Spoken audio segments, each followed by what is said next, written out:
The sky above Europe burned in shades of gray and fire. Engines screamed.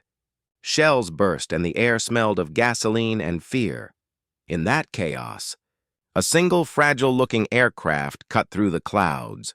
A small, stubby-winged fighter that no one, not even its own makers, believed could survive. Before we dive in, make sure you're subscribed. Every week we uncover the stories the world forgot. They called it a mistake. A laughingstock, a flying coffin. The Germans nicknamed it the Peanut Fighter. But history has a cruel sense of humor, because the plane they mocked would one day humble the greatest air force the world had ever seen. Our story begins in the spring of 1940, when the skies of Europe belonged to the Luftwaffe. The German Air Force was a machine of perfection. Messerschmitt Bf-109s slicing through clouds, Stukas diving with mechanical shrieks, and bomber formations blotting out the sun. Each engine note, each maneuver, was a display of superiority. The Reich had turned flight into art, and death into precision. Across the Atlantic, America was still half asleep. The United States had not yet entered the war. Its military was small, underfunded, and its Air Force, the Army Air Corps, was still clinging to biplanes and prototypes. When engineers at Curtiss Wright presented their new fighter concept, the P-40 Warhawk, no one expected it to be great. It was heavy, underpowered, and outdated before it even flew. But fate, as it often does, had plans for the underdog. The P-40's test flights were unimpressive. It struggled at high altitude and lost power when pushed to its limits. The British, already desperate for planes, reluctantly accepted some under the Lend-Lease program. German pilots who later faced it over North Africa laughed. They called it slow, clumsy, and blind above 15,000 feet. Yet the men who flew it would soon prove that courage could make even flawed steel legendary. Meanwhile, in Berlin, Luftwaffe officers gathered around long tables covered in maps. Their leader, Hermann Göring, exhaled cigar smoke as reports came in from Africa, Rommel's Afrika Korps, advancing like fire across the desert. They had total confidence in their air cover. Their sleek Messerschmitts dominated every dogfight. Americans build tractors, not fighters, one officer sneered. Let them try their luck. Across the ocean, in a dusty airfield in the Arizona desert, a group of American test pilots were learning to tame the P-40. The plane was rough. Its engine roared like a wounded beast, and its cockpit visibility was poor. But beneath its flaws, it had something special: resilience. It could take hits that would tear other fighters apart.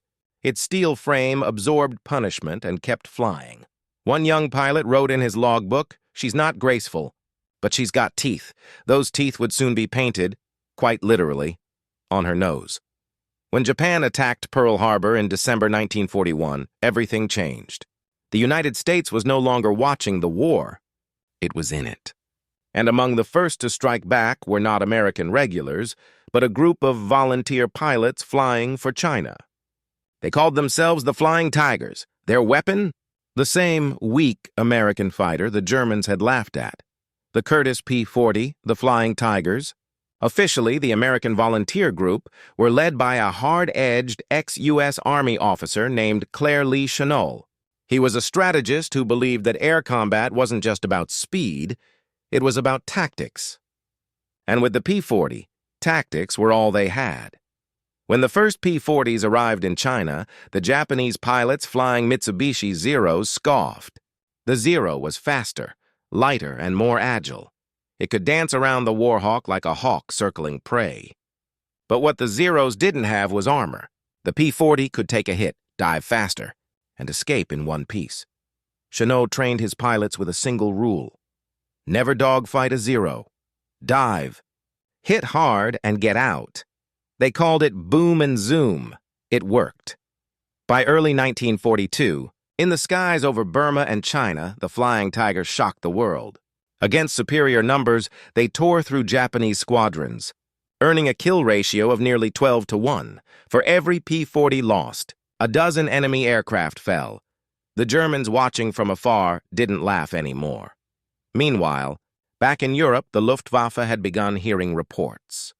Their intelligence officers noted that American pilots in the Pacific and North Africa were turning the inferior Warhawk into a nightmare. It could dive faster than the Bf-109 and survive hits that would cripple a German plane. In North Africa, when American and British squadrons started flying the P-40 against German units, something strange happened. Luftwaffe pilots found that when they fired on it, the damn thing just wouldn't fall. "It's like shooting at a tank," one German ace complained. But the Warhawk's true strength wasn't in its armor or guns. It was in the men who flew it. In the burning deserts of Libya, young American pilots learned lessons in blood. Their P-40s roared low over sand dunes, attacking convoys, strafing tanks, and engaging the enemy in brutal dogfights. The sand choked their engines. The heat warped their instruments. But they kept flying. Among them was Lieutenant Robert L. Scott, a name history would later remember as the author of God is My Co-Pilot.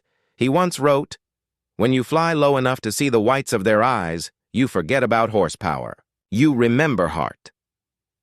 The Germans had started this war believing that machines would decide victory. But by 1942, it was becoming clear machines were only as powerful as the men behind them. In Berlin, Goering's pride had begun to crack. Reports from the Eastern Front were grim. The Luftwaffe's dominance was being stretched thin, and somewhere, in those endless files of intelligence summaries, a note was filed away, one that no one took seriously. American P-40 proving unexpectedly effective against Japanese and German units. It was a single line, lost among thousands of reports. But it marked the beginning of a shift, a quiet hum beneath the chaos of war. Because while Germany's engineers were busy designing perfection, the sleek Me-262 jet, the deadly FW-190, America's factories were building something else: endurance. Inside roaring hangars in Buffalo, New York, thousands of workers assembled P-40s by hand. Women riveters, their hair tied in scarves, hammered steel and wiped grease from their faces. Each plane was rolled out under bright industrial lights, given a number, a name, and a purpose. It wasn't elegant. It wasn't perfect, but it worked. One mechanic, when asked about the Warhawk, smiled and said, "She ain't pretty, but she gets the job done," like the country she comes from. By mid-1942, the Warhawk had flown in every major theater, from North Africa to China, from Australia to the South Pacific. Wherever it went, it carried the scars of battle. Bullet holes patched with sheet metal, oil stains that refused to wash off. And yet, it always returned home. Pilots began calling it the bulldog with wings. Even the British, once dismissive, grew fond of it. They renamed it the Kitty Hawk, and their Royal Air Force squadrons used it to great effect in desert warfare.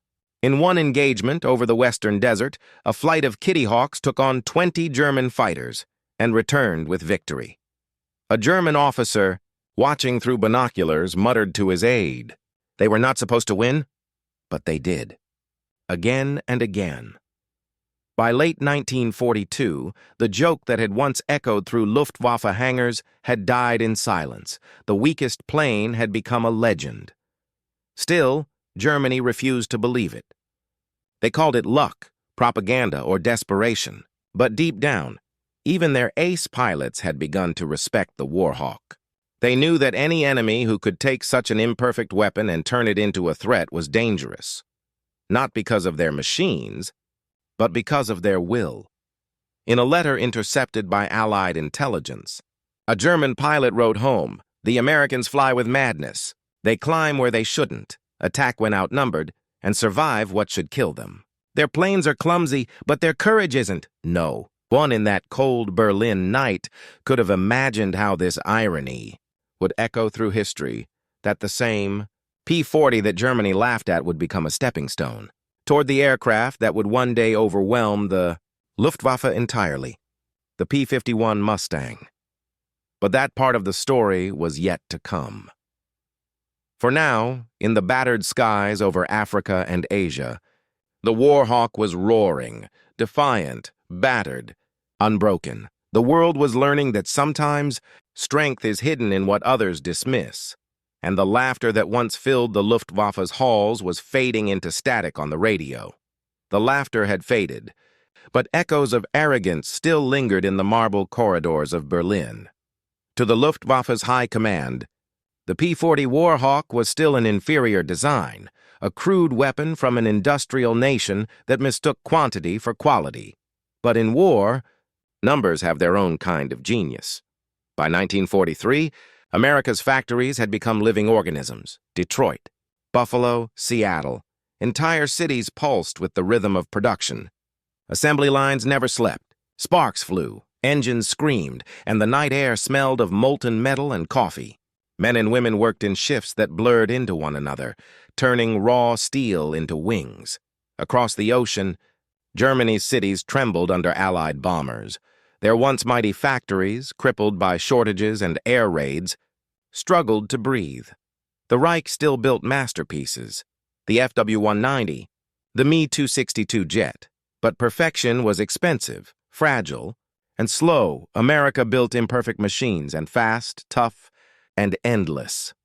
Inside those endless crates marked Warhawk, Model P-40E, were not just planes. They were defiance packed into metal. It was fast, silent, deadly, everything the P-40 wasn't. When Hitler saw the prototype, he smiled for the first time in months.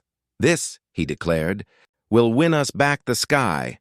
But innovation without infrastructure is just imagination."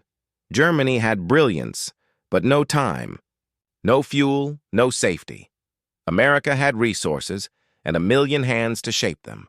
For every Me-262 Germany dreamed of, America built 100 Warhawks, Mustangs, and Thunderbolts. Inside American hangars, engineers refined a concept that would change aerial warfare, mass production. A Warhawk could be repaired in hours, its engine replaced overnight. German aircraft, handmade with precision, needed days. The Luftwaffe's pilots were elite, but irreplaceable. America's pilots were many, trained faster, supported better, and equipped endlessly, and they were hungry. In the skies above Tunisia, those two philosophies collided for the last time. A formation of P-40s escorted bombers toward German supply lines. High above, Messerschmitts descended, precise, coordinated, confident. But they hadn't counted on what the Warhawk could do in a dive. At 400 miles an hour, it fell like a stone, pulling out inches above the desert floor, turning the earth into its shield. The Germans followed and paid the price. One by one, their engines overheated, wings tore apart, or they crashed chasing a plane that refused to play by the rules. The Warhawk's pilots fought dirty, fought hard, and won. When the battle ended, the desert floor was littered with twisted aluminum and torn fabric. German insignias scattered among them. The once laughed at fighter had become a desert predator. But the P-40's greatest victory wasn't in any one dogfight, it was in its message. It proved that war was not just about innovation, but adaptation. The Americans had learned to fight their war differently, to turn weakness into strategy, to make flaws into advantages. The Germans designed for perfection. The Americans designed for possibility. By 1944, the Luftwaffe's arrogance had cost them dearly. Their elite pilots, many veterans from Spain and Poland, were dead or exhausted. Their factories were burning, and the P-40, the weakest plane, was still flying in the Pacific and Mediterranean, training the next generation of airmen who would soon climb into Mustangs and Lightnings. Meanwhile, in England, Allied engineers studied everything that worked. Among the blueprints and parts laid across workbenches sat a battered P-40 wing. An inscription in grease pencil read, "She carried us when we couldn't carry her." That battered wing became a symbol, not of victory, but of survival. And survival, in the end, was the first victory of all. In Berlin, the once proud Luftwaffe was now desperate. Airfields were emptying. Jet prototypes crashed before takeoff. Fuel was rationed by the gallon, and yet propaganda continued to play the same reel. The enemy's machines are weak, their pilots inexperienced, but truth was leaking through the cracks. Captured German pilots spoke with respect and fear of the Americans. They fight like madmen, one said. They don't retreat. Even their worst plane fights like it believes it can win.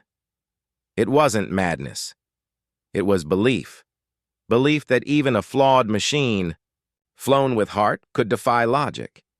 Meanwhile, in Washington, General Henry Hap Arnold studied reports of the P-40's service record. Losses were heavy, yes, but morale among its squadrons was unmatched. He turned to his staff and said, "If we can build a better version of this spirit, we can win the air." And so began the final transformation, the blueprint for the perfect successor. The P-40's skeleton became a lesson. Its engine limitations inspired innovation. Its ruggedness became a model. Its pilot's courage became the core philosophy. Behind the P-51 Mustang, a plane that would dominate the skies of Europe and turn the laughter of Germany into silence. But the Warhawk's own war wasn't quite over yet. In the Pacific, over jungles and ocean, it still roared. It strafed enemy ships, bombed convoys, and carried messages of vengeance from one island to another. The men who flew it called it Old Faithful. It might not have been the fastest or the prettiest, but it always came home. And sometimes that was all that mattered. No one in the factories, the deserts or the jungles could have known that the P-40's story was already being written into the very DNA of America's rise, because what began as a symbol of weakness had become a metaphor for the country itself, underestimated, imperfect, but unstoppable. And as Germany doubled down on innovation and secrecy, America doubled down on unity and production. The tides were turning, and soon the world would see the final act of this irony play out. High above Europe, the weakest plane had paved the runway for America's strongest wings. The war was entering its final act. The skies that once belonged to the Luftwaffe now carried a different song, a low, thunderous hum that stretched from the English Channel to the heart of Germany. The world's laughter had turned to silence, and from that silence rose the sound of vengeance. Engines built in American factories, born from lessons learned from the Warhawk. The P-40 Warhawk had given way to the P-51 Mustang, sleek, fast, and unstoppable, but its DNA, the toughness, the courage, the refusal to die, all came from that weakest plane the Germans once mocked. In the cold dawn over occupied France, formations of Mustangs escorted bombers toward their targets deep inside the Reich. Below them, the ruins of once proud cities lay shattered. And among the enemy pilots scrambling to intercept, there was no laughter now, only fear. Inside the smoky briefing rooms of Berlin, the truth could no longer be hidden. Luftwaffe. Aces were being shot down faster than they could be replaced. Their sleek Me 109s and FW-190s, once symbols of dominance, were now prey. One officer looked at the latest reports and whispered, "They learned too well." The irony was unbearable. Germany's arrogance had been its undoing. It had inspired the very weapon that would destroy it. Meanwhile, in the skies over Europe, the Americans who had once struggled in Warhawks now soared in Mustangs. Veterans who had fought in the deserts of Africa smiled as they climbed into their new machines. The cockpits smelled the same. Oil, leather, adrenaline, but this time there was confidence instead of desperation. When they opened the throttle, the sound was no longer a roar of defiance. It was a symphony of dominance. But even in triumph, the shadow of the P-40 remained, like a ghost watching its offspring take flight. In every airfield, mechanics still whispered stories of the old fighter that shouldn't have worked but did. The Warhawk had taught them resilience, taught them humility, taught them the power of persistence. In factories across America, the workers who once riveted P-40 panels now built Mustangs and Thunderbolts. They remembered those early struggles, the shortages, the sleepless nights, the fear of losing. Now, every finished aircraft was a small act of revenge, not just on Germany, but on doubt itself.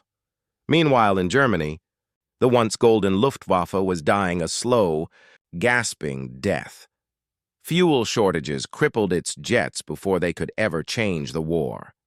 Every mission cost more than it gained, and the sky, which once echoed with the proud wail of Messerschmitt engines, now belonged to another nation. From the ground, German civilians looked up and saw swarms of silver, aircraft stretching across the horizon. They no longer looked like machines.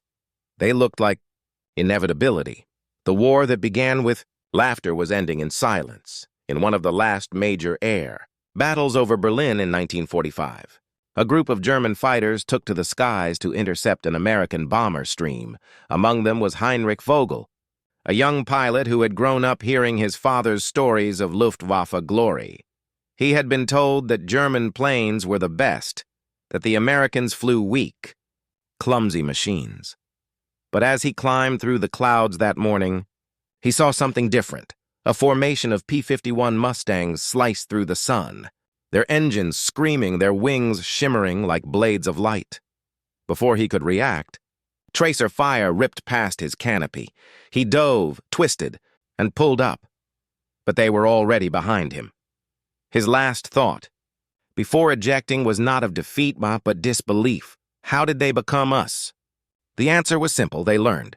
Meanwhile, thousands of miles away in a small American town, a factory whistle blew for the last P-40 rolling off the line.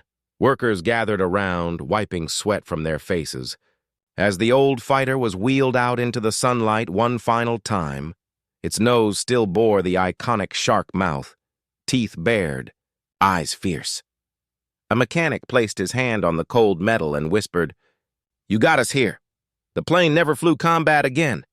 But its spirit did. In every Mustang that crossed the sky, in every bomber that made it home, in every engineer who refused to quit.